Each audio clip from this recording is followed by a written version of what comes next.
from the farm. I've got work to catch up on." "All you've got to catch up on is supper," Aunt Ellie said, climbing up beside him. "Hendrik took care of everything, and Mr. Hofstra lent a hand yesterday afternoon. Everything's doing quite nicely, thank you." "I'll be the judge of that," Andries muttered. Aunt Ellie just smiled. Flip clambered into the back of the cart next to Renska, still clutching tight to his heavy suitcase. As they moved off, he saw a girl watching him. She was as thin as a stick, with long, stringy hair, so blonde it was almost white. Her eyes were big and round, and set in a face even paler than her hair. In her hand was a teddy bear. She didn't blink, and she didn't move. She just stared. But when 3 young boys appeared, she darted away behind a pile of wooden pallets and vanished. One of them threw a stone at her. Aunt Ellie sprang to her feet. "You leave that girl alone," she shouted, "or I'll come down there and throw something at you." The boys laughed. Aunt Ellie jumped off the cart and started after them, but the moment she did so, they ran off into a big white building at the end of the street. "Those Mesman boys," she said to Uncle Andries, shaking her head. "They were in Mr. de Groot's garden while you were away, got into the chicken coop and smashed all the eggs." "Did he see them?" he asked. "He only heard them," Aunt Ellie said. "So of course their father said there wasn't any proof and refused to do anything about it." "Who are the Mesman boys?" Flip asked Renska. "Their father's Mr. Mesman," she said. "He owns the hotel. Papa says he wants to own the whole island and—" "We don't talk about the Mesmans," Uncle Andries said, without looking around. "Why not?" Renska asked. "Because we don't," he said.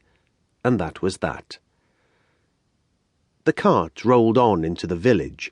It wasn't very big, not much more than 2 streets lined with towering elm trees that met at a crossroads in the middle. On one side of the crossroads was the hotel. On the other was a red brick church with the tall square tower Flip had seen from the ferry. He could see big cracks at the top under the roof.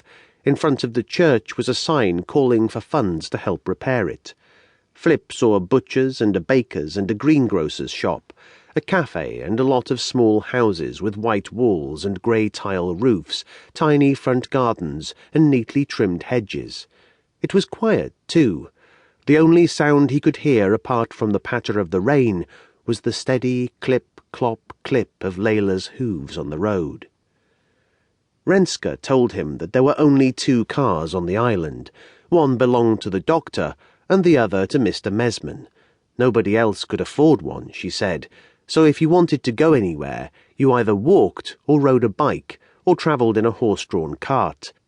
It wasn't anything like Amsterdam, with its rattling trams and roaring cars and people walking and talking wherever you looked. Flip had never known such stillness in all his life, and he couldn't help wondering what there was to do on Mossam. It all seemed so boring. Not far from the village was Uncle Andries' farm. The family lived in a small house whose ground floor was taken up almost entirely by an open, airy kitchen. It was warm and dry, without a speck of dust anywhere. Absolutely nothing like Flip's dark and shabby basement flat in Amsterdam. The sun hadn't ever shone through the windows there. Once inside the kitchen, Flip watched as Renska ran over to 2 doors in the wall and pulled them open to reveal a cupboard. When Flip looked closer, he realized that it wasn't a cupboard but a little bed with a quilt and a rag doll on a plump pillow. "I sleep here," she said proudly. "Papa slept here when he was a boy, and so did his papa." "Isn't there a bedroom upstairs?" Flip asked. "Yes," she said, "but only one. That's for Mama and Papa." Then where, thought Flip, am I going to sleep? He found out after supper, when Aunt Ellie lit a gas lamp and led him across the farmyard and over to the barn. It was an old bent building, held up by massive wooden beams. Above a couple of horse stalls and a row of concrete cow stalls and milking equipment was a wooden floor. Most of that was filled with bales of hay and straw, but in one corner was a door. Aunt Ellie opened it to reveal a snug little room with a bed in one corner and a chest of drawers in the other.